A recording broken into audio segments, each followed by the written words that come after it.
बिस्मिल्लाहिर्रहमानिर्रहीम। अस्सलाम वालेकुम। अल्लाह के नाम से जो बड़ा मेहरबान नहायत रहम वाला है। मेरे अजीज़ दोस्तों, आज हम बात करेंगे उस सबसे हैरत अंगेज़ और बबरकत तख्लीक के बारे में जिसे खुद अल्लाह ताला ने अशरफ मखलूक़ात यानी मखलूक़ात में सबसे बेहतर करार दिया। जी हाँ, इंसान की तख्लीक के बारे में अल्लाह ताला ने कुरान मजीद में कई मुकामात पर इंसान की तख्लीक का जिक्र किया है ताकि हम जान सकें कि हम कहाँ से आए हैं और हमारा असल मकाम क्या है। ये कहानी मिट्टी से शुरू होती है, रूह के उतरने पर पहुंचती है और फिर ज़मीन पर खिलाफत और आज़माइश के सफ़र में दाखिल हो जाती है। अल्लाह ताला ने सबसे पहले ज़मीन की मिट्टी से इंसान की बुनियाद रखी। कुरान में फरमाया गया है, और हमने इंसान को खुश्क मिट्टी से पैदा किया जो सड़ी हुई मिट्टी जैसी थी। सूरत अल-हजर आयत 26। एक और जगह फरमाया गया, यकीनन हमने इंसान को मिट्टी के खुलासे से पैदा किया। सूरत अल-मोमिनीन आयत 12। इससे हमें ये पता चलता है कि इंसान का पहला मादा खाक है। ये मिट्टी आम मिट्टी नहीं थी, बल्कि ज़मीन के मुख्तलिफ हिस्सों से ली गई मिट्टी थी। सफ़ेद, स्याह, सुर्ख, नरम और सख्त। इसलिए आज दुनिया में इंसान की रंगतें और मिजाज भी मुख्तलिफ हैं। कुछ नरम दिल हैं, कुछ सख्त मिजाज, कुछ मीठे लहजे वाले हैं, कुछ गुस्से वाले। ये सब इसी मिट्टी की गहराइयों में छुपी हिकमत है। अल्लाह ने जो मिट्टी को जमा किया और इस पर पानी बरसाया और वो गारा यानी कीचड़ बन गया, तो कुरान में फरमाया गया, और इसने इंसान को गारे की मनानत मिट्टी से पैदा किया। सूरत अल-रहमान आयत 14। ये गारा कुछ दिनों तक पड़ा रहा, फिर वो खुश्क होकर बचने वाली मिट्टी बन गया। जैसे कोई खोखली चीज़ बचती है तो आवाज़ आती है। इसलिए शैतान ने जब आदम को देखा तो कहा, मैं तो इस मिट्टी से बेहतर हूँ क्योंकि मुझे आग से पैदा किया गया है। अल्लाह ताला ने जब मिट्टी का ढांचा तैयार कर लिया तो फरिश्तों से फरमाया, मैं एक बशर बनाने वाला हूँ जो मिट्टी से होगा। फिर जब मैं इसे दुरुस्त बना लूँ और इसमें मैं अपनी रूह फूंक दूँ तो तुम सब इसके सामने सजदे में गिर जाना। सूरत सुआ आयत 72-71। ये ऐलान सिर्फ तख्लीक नहीं था, बल्कि एक अजीज़ था। अल्लाह ने खुद कहा कि मैं इस पे अपनी रूह फूंकूंगा। यही वो लम्हा था जब इंसान को ज़िंदगी मिली। जब अल्लाह ताला की तरफ से रूह दाखिल हुई तो आदम अलैहिस्सलाम की आंखें खुल गई, दिल धड़कने लगा और रूह ने जिस्म के अंदर हरकत शुरू कर दी। फरिश्ते हैरान रह गए।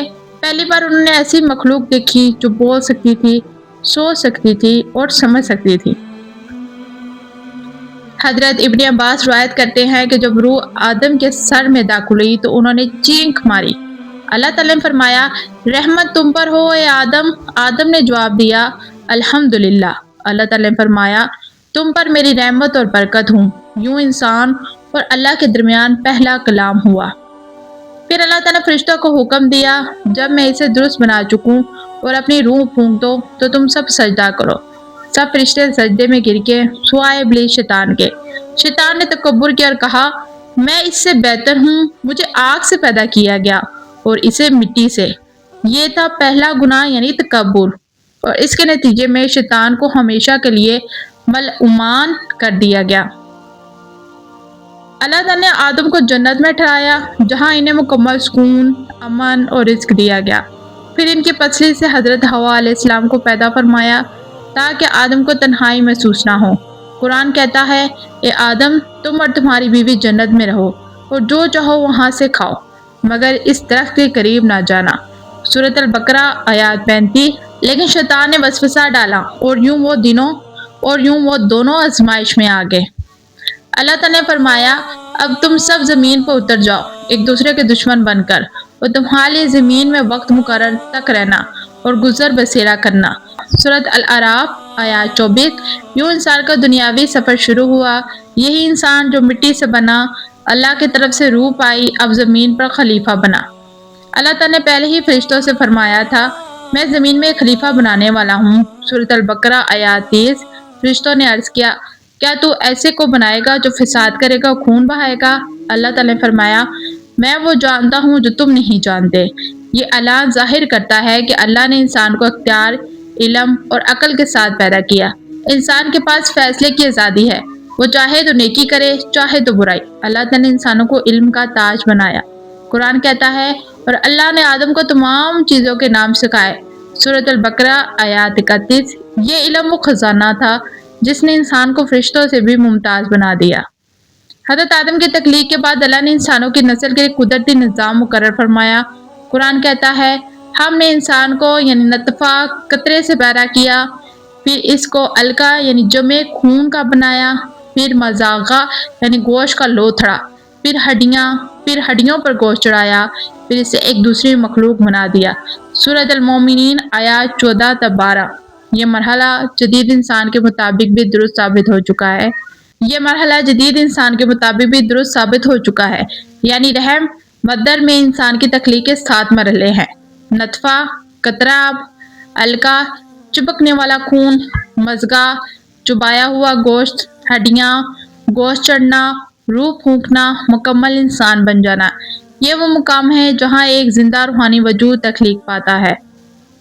روح اللہ کی خاص تخلیق ہے۔ قرآن میں فرمایا گیا ہے اور وہ تم سے روح کے بارے میں پوچھتے ہیں، کہہ دو روح میرے رب کے حکم سے ہے اور تمہیں اس کا بہت تھوڑا علم دیا گیا ہے۔ سورۃ العاشرہ آیات 85۔ یعنی انسان جتنا بھی علم حاصل کر لے، روح کی حقیقت صرف اللہ ہی جانتا ہے۔ روح جسم میں داخل ہونے کے بعد انسان کے اندر احساس، سوچ، محبت، خوف اور ایمان پیدا ہوتا ہے۔ اللہ تعالیٰ نے صاف فرمایا ہے میں نے جنات اور انسان کو صرف اپنی عبادت کے لیے پیدا کیا۔ یعنی انسان کا مقصد دنیا میں صرف کھانا پینا یا جینا نہیں بلکہ اللہ کو پہچاننا، اس کی عبادت کرنا اور نیکی پھیلانا ہے۔ انسان کو زمین پر آزمایا جا رہا ہے۔ قرآن کہتا ہے ہم نے انسان کو مشقت میں پیدا کیا، زندگی آسان نہیں، لیکن یہ آزمائش انسان کو جنت کے قابل بناتی ہے۔ اللہ تعالیٰ نے فرمایا تمہیں زمین سے پیدا کیا، اسی میں لوٹ آؤ گے اور اسی سے دوبارہ نکلو گے۔ موت کے بعد انسان کی روح محفوظ رہتی ہے اور قیامت کے دن اسے دوبارہ زندہ کر کے حساب کے لیے کھڑا کیا جائے گا۔ انسان مٹی سے پیدا ہوا، لیکن اگر وہ ایمان، عبادت اور خدمت میں بلند ہو جائے تو وہ فرشتوں سے افضل بن جاتا ہے، اور اگر وہ غرور، گناہ، نافرمانی میں پڑ جائے تو وہ شیطان سے بھی بدتر ہو جاتا ہے۔ اللہ نے ہمیں عقل دی، اختیار دیا، راستہ دکھایا، اب فیصلہ ہمارے ہاتھ میں ہے۔ بس اے انسان اپنی اصل کو یاد رکھ تاکہ تو مٹی سے بنا ہے لیکن تیرے اندر اللہ کی روح ہے۔ اللہ تعالیٰ ہمیں اپنی تخلیقات کا مقصد سمجھنے کی توفیق دے اور ہمیں اپنے بندوں میں سے شکر گزار بنائے، آمین۔ اللہ پاک ہمیں کبھی بھی تکبر کے راستے پہ مت چلائے، کیونکہ ہم وہ انسان ہیں جو آج چل رہے ہیں اور کل کی زندگی کا ہمیں بالکل نہیں پتا کہ ہمارے ساتھ کل کیا ہوگا۔ آج ہم ساتھ سے لے رہے ہیں لیکن اگلے کچھ پلوں میں ہمیں یہ نہیں پتا کہ ہماری زندگی کے ساتھ کیا ہونے والا ہے، ہماری قسمت میں کیا لکھا ہے، ہمارے ساتھ کیا ہوگا۔ ہم وہ انسان ہیں جن کو اس چیز کا بالکل علم نہیں۔ ہم آج انسان بیٹھے سوچ لیتے ہیں، اپنی پوری زندگی کے بارے میں پلان بنا لیتے ہیں، یہ کریں گے وہ کریں گے، لیکن ہم انسانوں کو یہ نہیں پتا کہ ہماری زندگی کیا ہے۔ ہماری زندگی ایک دھوکہ ہے جو ہمیں آج تو مل رہی ہے، اس وقت ہم سانس لے رہے ہیں لیکن کچھ منٹوں میں، کچھ گھنٹوں میں ہمیں سانس کا پتہ ہی نہیں ہے کہ ہمیں وہ سانس دوبارہ نصیب ہوگی کہ نہیں، کہ ہم نے انہی لمحوں میں غائب ہو جانا ہے اس دنیا سے، انہی لمحوں میں اس دنیا سے چلے جانا ہے کہ ہم کچھ لمحے اور اس دنیا میں گزاریں گے۔ ہمیں اس چیز کا بالکل نہیں پتا، اس لیے اپنی زندگی میں کبھی بھی تکبر، غرور بالکل نہ کریں۔ جو بھی اللہ نے دیا ہے اس پہ شکر گزار کریں۔ اللہ کے جتنا شکر گزار کریں گے اللہ پاک ہمیں اتنا ہی نوازے گا۔ کوشش کریں کہ اپنی زندگی کو آنے والی دنیا کے لیے بہتر بنائیں۔ یہ تو دنیا چلتی پھرتی ہے، یہ ہم نے چھوڑ جانی ہے، لیکن جو دنیا ہمیشہ ہمارے لیے رہنے والی ہے اس دنیا کو بہتر بنائیں، اپنے لیے جنت کا مقام حاصل۔ محترم ناظرین، اگر آپ کو یہ ویڈیو اچھی لگی ہیں تو پلیز میرے چینل کو لائک اینڈ سبسکرائب لازمی کیجیے گا، اور اگر آپ میرے چینل پر نیو ہیں یا پہلی دفعہ آئے ہیں تو جانے سے پہلے میرے چینل کو لائک اینڈ سبسکرائب کرنے کے ساتھ ساتھ بیل آئیکن کو لازمی دبائیے گا تاکہ آپ کو آنے والی ہر ویڈیو کا نوٹیفیکیشن مل سکے اور اسی طرح کے سبق آموز اور حیرت انگیز واقعات دیکھتے رہیں۔ اور اگر آپ نے میرے چینل کو پہلے سے ہی فالو کیا ہے تو آپ کا بہت زیادہ شکریہ۔ اب دے مجھے اجازت، پھر ملیں گے نئے ویڈیو میں نئے اسلامی ٹاپک کے ساتھ۔ اللہ حافظ۔